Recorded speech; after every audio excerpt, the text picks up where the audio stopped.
78% of Americans say that they wouldn't make it through 1 week if their paycheck got delayed. And this isn't people on minimum wage. This is people with degrees, with houses, with cars. This is people making $200,000 a year. A third of them, by the way, this is people making 6 figures a year. And the obvious question is, the one that nobody talks about out loud, is why is this happening? How does a country that is this wealthy with paychecks this big end up so fragile? How is the math so broken for a majority of Americans, no matter what income they're at? Now, I've been pulling on this string all month, honestly, and it's not a single answer. It's an entire system that is built this way. And to be honest, the more I looked at it, it's a pretty well-designed system. It's not always just that people are bad with money. There are some actual deeper causes to this. It's a whole economy that has been designed over the past 20 or so years to take more and more money from you and give you less and less in return. It's the subscriptions instead of products that you actually own. It's people using loans now to pay for groceries. It's appliances literally designed to die, recycling that doesn't recycle. And it's a story that is told over and over that the problem is you. But that's not the whole truth. In fact, the main thing that you can do right now to take action on this, to just stop buying their crap. Before we get into the weeds, I want to start with the most obvious one. It is buy now, pay later. This used to be a niche thing,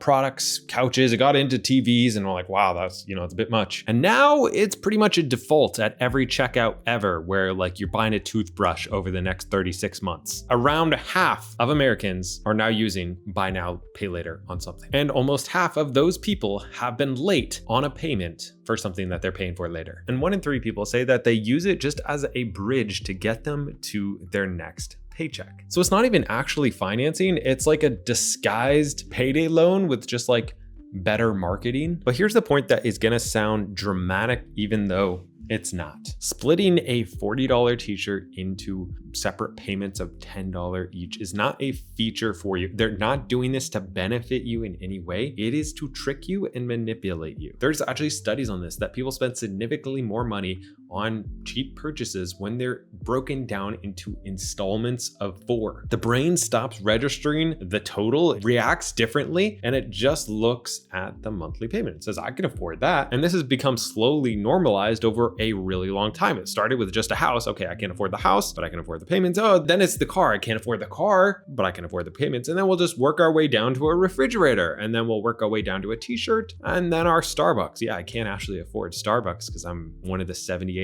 of Americans living paycheck to paycheck, but I got a credit card, but I got to buy now, pay later. It's worked its way down to little things, and our monthly payments are going up and up and up. They've tricked us from asking the question, can I actually afford this? To the question, can I afford the payment? But these shouldn't be the same questions. But that second question is the reason why people have $500 a month in micro payments due and are literally becoming slaves, right? You have to go to a job that you don't like to pay for the things that you own, or someone will come and take away the things that you own. They'll take away your house and your car and all your stuff. So you are forced now to be a laborer because of the crap that you own. Now, the buy now, pay later is just one of the heads of the Hydra. I want to look at another one here, that's subscriptions. The average American is now spending between $200 and $273 on subscriptions every single month. And yes, that used to be a car payment, but this is going on forever. It used to be that you want to watch a movie, you go rent a DVD for 1 week, or you buy a DVD. You wanted a piece of software, you went and paid for it. You listen to music, you wanted a song, you bought it on iTunes, and now everything is a subscription. And the second you stop paying, you can't listen to music without ads every 30 seconds. You can't watch shows. Your 22-minute show gets turned into 45 minutes. You're practically forced to pay for all of these subscriptions. It used to be that you would buy a product, and now you pretty much just lease everything in your life, and the lease never ends, which is why this whole idea of like buy now, pay later is so funny to me, because it used to kind of be like that. You buy it now and you get to use it, and then you can pay for it later, even though you can't afford to own it. But now you're just like, it's turned into a subscription to be alive, which is why there is this movement of people fighting back and saying, you know what? I'm going to buy nothing and I'm going to pay never. How about that? The only things I'm going to buy, I'm actually going to pay for right now, not later. Can't afford it.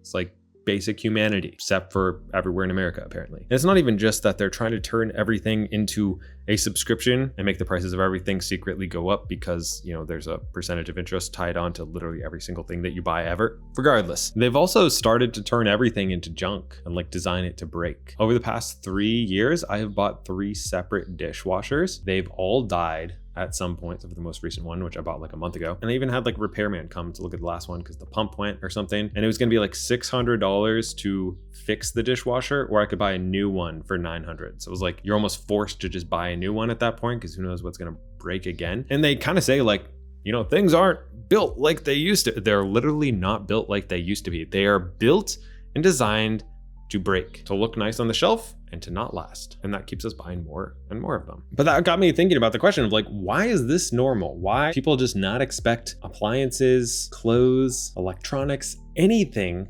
to last anymore? Like, I know my parents had a dishwasher for like 20 something years, and I would be stunned if anything I bought anywhere in my house would last that long now. But it used to just be normal. But how did they normalize everything breaking way faster with better technology to everybody in the country? It is ridiculous. But I was looking into this, I realized that I'm not just paranoid and crazy, well, slightly, regardless. There's like research on this. Like a study in Norway actually tracked household appliances lifespans across the decades, and like washing machine lifespans dropped from 19 years down to 11. That's a 45% drop. Ovens dropped from 24 years down to 14, a 39% drop. And both of those happened from the 1990s to the 2000s. On a side note, my oven has not worked in 9 months. We've had a repairman here 4 times, but because of all the high-tech technology in there, they literally can't fix it. It's under warranty, and I'm very mad about that. We literally haven't had an oven since we've lived in this house. But it's fancy and expensive and got all kinds of tech in it. Doesn't do the main thing you want an oven to do, which is work. But this is part of the problem with your car, with your dishwasher, with everything. It used to be simple to just service this. You used to be able to fix your car, and now you actually mostly can't anymore. You need somebody with computers and monitors, and I don't know how to fix my car. Whatever tools you need that now. You can't just do things yourself because they've added more and more technology into it, which makes it less time, more expensive to own, more expensive to repair, and yet they tell you it's better for you, better for the planet, better for something. It's new, so it must be good. And there is a name for this. It's called planned obsolescence. It goes back almost to 100 years, the 1920s, where pretty much they nerfed light bulbs from like 2,500 hours down to about 1,000 hours, and then they told you it was better for you, and they made a lot more money. And since then, everybody started to make crappier stuff and charge more money for it. Like, it's just fact. You can literally look this up. And once you see this pattern of purposefully making things hard to repair, you see it everywhere. Like, you can't replace your phone battery anymore. They glued that bad boy in. Can't tell you the problems that I've had with printers and the ink cartridges, laptops with soldered RAM, earbuds that you can't open, again, cars that you literally can't even diagnose yourself. It's not your imagination. It's not bad luck that all these things are just breaking constantly. This is by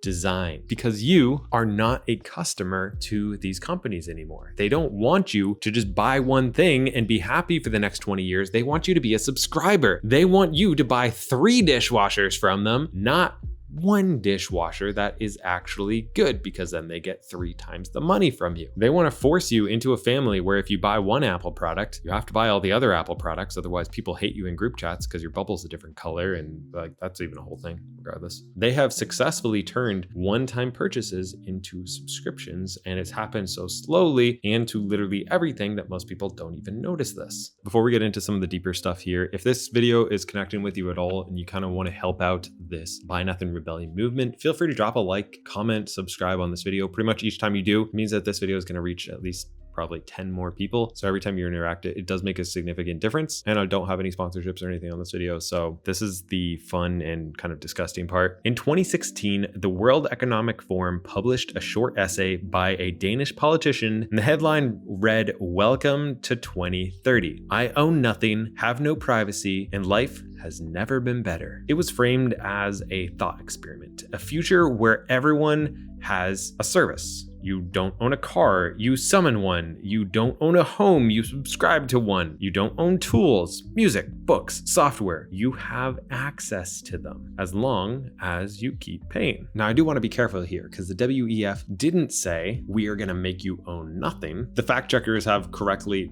pointed this out. This was just one guy's opinion, but I would challenge you to kind of look around. Forget about politics for a minute, just look around. You don't own your music, you rent it from Spotify. You don't own your movies, you rent them from Hulu, Netflix. A lot of times you don't even own your photos unless you pay for iCloud. Most people don't own their cars. They pay for them with debt. Almost everybody who has a home has debt on that home, and they'll end up paying hundreds of thousands of dollars more than the sticker price on that home because of the interest. One of the worst parts is even if you do have your home totally paid off, if you stop paying the government their monthly fees, then they'll come and take your home from you. I know that whole "you'll own nothing and be happy" quote sounds dystopian, but you already own nothing. You're not happy. You're generally depressed. You're generally stressed. I forget what the stat is, but like a large amount of people have already cried about their finances in the past couple months. Most people, if their paycheck is delayed a single week or a single month, would have to start going into debt to pay for crap that does not matter. But they didn't even force us into this. A lot of us opted in because it's just easier to rent something than it is to buy. It's just easier to get the food that you want right now, even if you can't afford it. It's just easier to DoorDash your food than to go out and get it, even if it's double the price. You can always pay for it over the next couple months. But if you go back to that line and you own nothing, you'll be happy. I think one thing that if we put this in makes this make a lot more sense is if you'll own nothing and be distracted and you'll be happy. Most people are so distracted that they don't realize what is happening. They don't realize that they're even in the rat race, that they're in a trap that has no escape, that they'll never stop having to leave their families to go work inside a box to make somebody else a multimillionaire, to go home, to barely have enough money to scrape by so that they can watch TV, be entertained on their phones. The average person takes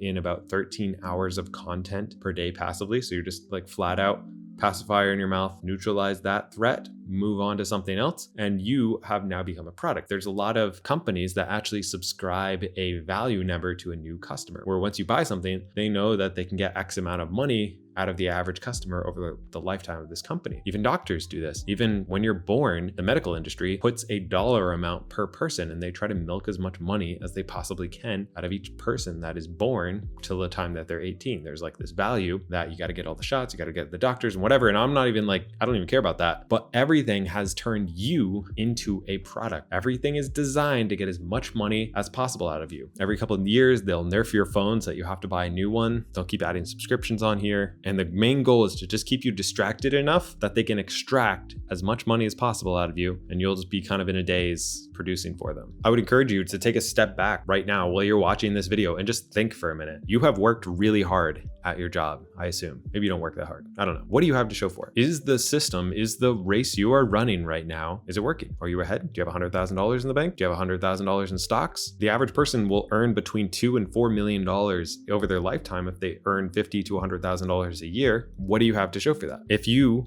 are like most Americans and don't have much money, you're not where you want to be financially, that is because they are extracting it from you. They are taking your effort, your life force that you are going and trading that life force for money, and then they're doing everything they can to extract as much of that life force out of you as possible without breaking you, so that you keep the cycle going and produce more and more for them. So the more you work, the more money you have, the more money you spend, the more money they have. And if you are sick of that system, there's a couple of things you can do to opt out. I would say one is to build something that you own. It was really hard for me to start all the businesses that I have started, and I had years of literally, I would have made more money at McDonald's, but I kept sticking with them. I read literally hundreds of books and studied and worked really, really, really hard to build the businesses that I've built. But now I've been able to retire my wife, travel, help a lot of people, really make an impact, really change my family's life. And while that was hard, it would have been much harder to have my wife go and support somebody else's dreams 5 days a week while we pay somebody to watch our children. For me,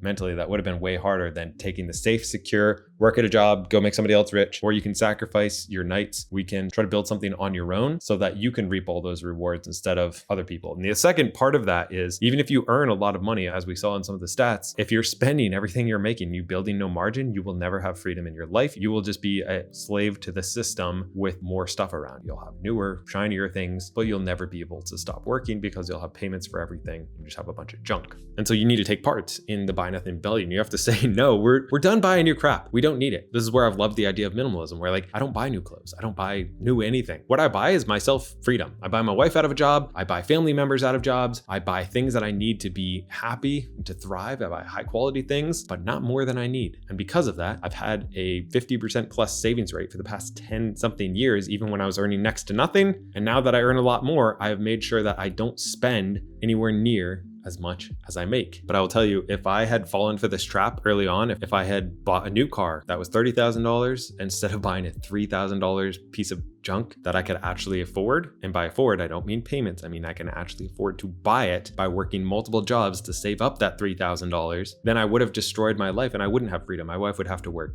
She wouldn't be home with her kids. We probably wouldn't even have as many kids. Everything is a trap. And if you let your monthly expenses continue to creep up with $10 a month here, $20 a month there, $2,000 a month with that housing payment there, $700 a month for that car payment. Now there is no chance that you'll ever stop working. You'll ever be able to have more than 2 weeks of vacation a year. You'll ever be able to build something to help people because you are just trying to survive.